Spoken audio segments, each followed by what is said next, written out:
Hello बच्चों, कैसे हो? सब ठीक हो? बच्चों, आज हम कक्षा 8 में पाठ शब्द विचार इस वीडियो के माध्यम से पढ़ेंगे। बच्चों, पिछले पाठ में हम वर्णों के बारे में पढ़ चुके हैं।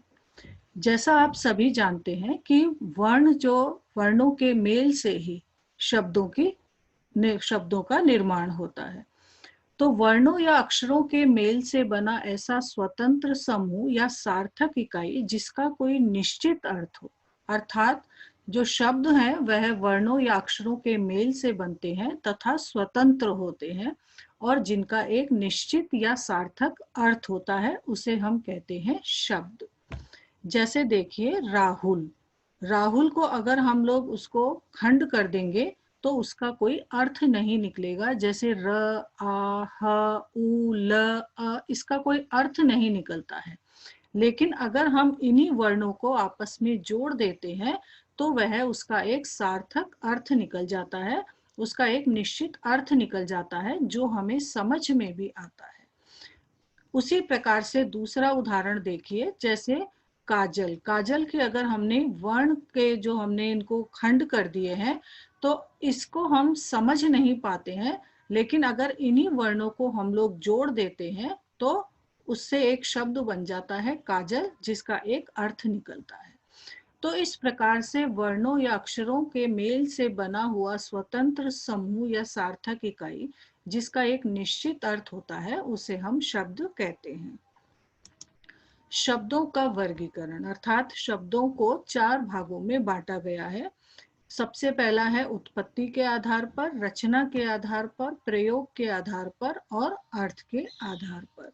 सबसे पहले हम देखते हैं उत्पत्ति के आधार पर, जिसमें उत्पत्ति के आधार पर शब्दों को 4 भागों में बांटा गया है, 5 भागों में बांटा गया है। जिसमें सबसे पहले देखिए तत्सम शब्द, तद्भव शब्द, देशज शब्द, विदेशी शब्द और संकर शब्द। इस प्रकार से उत्पत्ति के आधार पर शब्दों को 5 भागों में बांटा गया है। पहला देखिए तत्सम शब्द। तत् मतलब होता है उसके और सम मतलब होता है समान, यानी उसके समान। अर्थात ऐसे शब्द जिनकी उत्पत्ति संस्कृत भाषा में हुई है और वे हिंदी भाषा में बिना किसी परिवर्तन के प्रयोग में आने लगे। अर्थात जैसे वह शब्द संस्कृत में थे वैसे ही हिंदी में उनको अपना लिया गया है। तो ऐसे शब्द तत्सम शब्द कहलाते हैं, जैसे सूर्य, स्वर्ण, अग्नि, ग्राम, दिवस, कर्ण आदि। दूसरा है तद्भव शब्द।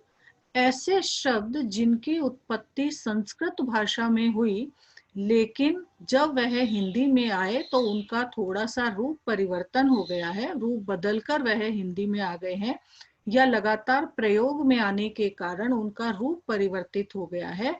ऐसे शब्द तद्भव शब्द कहलाते हैं। जैसे दुग्ध का दूध, अग्नि का आग, कार्य का काम, कर्पूर का कपूर, हस्त का हाथ, रात का रात्रि, मयूर का मोर और मस्तक का माथा।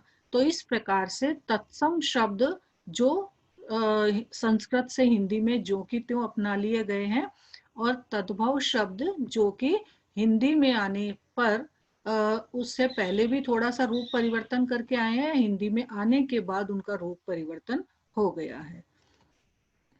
अगला अपना देखिए देशज शब्द। देशज का मतलब क्या होता है? देश प्लस ज, अर्थात देश में जन्मा हुआ। ऐसे शब्द जो भारत की विभिन्न बोलियों, स्थानीय भाषाओं से हिंदी में आ गए हैं। अर्थात बहुत सारी बोलियां हैं, अपने यहाँ पर अनेक भाषाएं हैं, तो वह विभिन्न स्थानीय बोलियों में से या दूसरी भाषाओं में से हिंदी में आ गए हैं।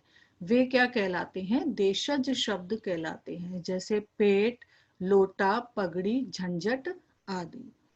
फिर अगला देखिए विदेशी शब्द। ऐसे शब्द जो भारत से बाहर की भाषाओं से हैं लेकिन जो कि त्यों हिंदी में प्रयुक्त हो गए हैं। कि ऐसे शब्द जो दूसरे भारत की बाहर की भाषाओं से है, विदेशी भाषाओं से हैं, लेकिन हिंदी में हम लोगों के वह ऐसे के ऐसे ही प्रयोग में आने लग गए हैं। जैसे अंग्रेजी शब्द में देखिए college, pencil, television, doctor, pen आदि। अरबी व फारसी के शब्द जो हम लगातार प्रयोग में ला रहे हैं, चश्मा, जमींदार, दरबार, नमक, नमूना, बीमार, रुमाल, औलाद, कत्ल, कलम, कानून, खत, फकीर, रिश्वत आदि। पुर्तगाली व तुर्की शब्द देखिए कैंची, तोप, कारतूस, आलपिन, तंबाकू, तिजोरी आदि। और चीनी भाषा के शब्द कौन से हैं? लीची, चाय आदि।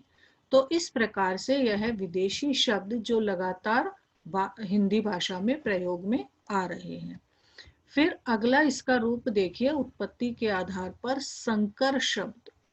संकर का मतलब होता है मिश्रित या मिला हुआ, कि जो शब्द दो भिन्न भाषाओं के शब्दों के मेल से बनते हैं वे क्या कहलाते हैं? संकर शब्द कहलाते हैं।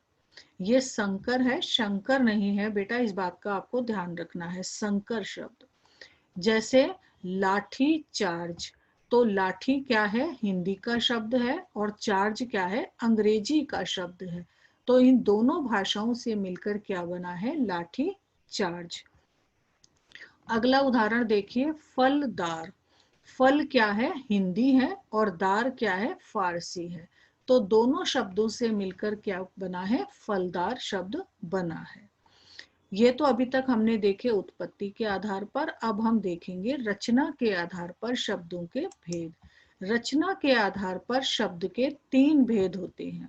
सबसे पहला होता है रूढ़ शब्द, दूसरा है यौगिक शब्द, तीसरा है योगरूढ़ शब्द।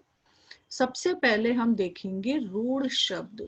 रूढ़ शब्द किसे कहते हैं? ऐसे शब्द जो किसी विशेष अर्थ को प्रकट करते हैं या किसी विशेष अर्थ के लिए रूढ़ या प्रसिद्ध हो जाते हैं, लेकिन अगर उनके टुकड़े कर दिए जाएं तो वह निरर्थक हो जाते हैं, अर्थात उनका कोई अर्थ नहीं रहता। ऐसे शब्दों को हम लोग क्या कहते हैं? रूढ़ शब्द कहते हैं। जैसे जल, अगर हम इसको अलग अलग कर दें जय प्लस ल, तो उन दोनों का कोई अर्थ नहीं निकलेगा। लेकिन अगर हमने इनको एक साथ कर दिया तो इसका अर्थ निकलता है जल। जल का अर्थ होता है जैसे पानी।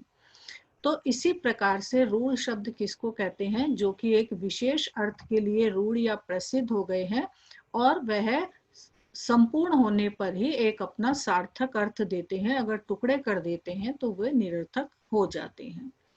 दूसरे देखिए यौगिक शब्द। यौगिक का मतलब होता है योग से बने हुए, कि ऐसे शब्द जो किन्हीं दो सार्थक शब्दों के मेल से बनते हों, ऐसे शब्द क्या है? यौगिक शब्द कहलाते हैं।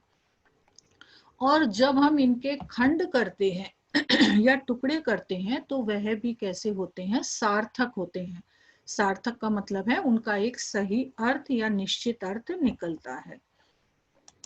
जैसे देखिए स्वदेश, स्व प्लस देश। देवालय, देव प्लस आलय।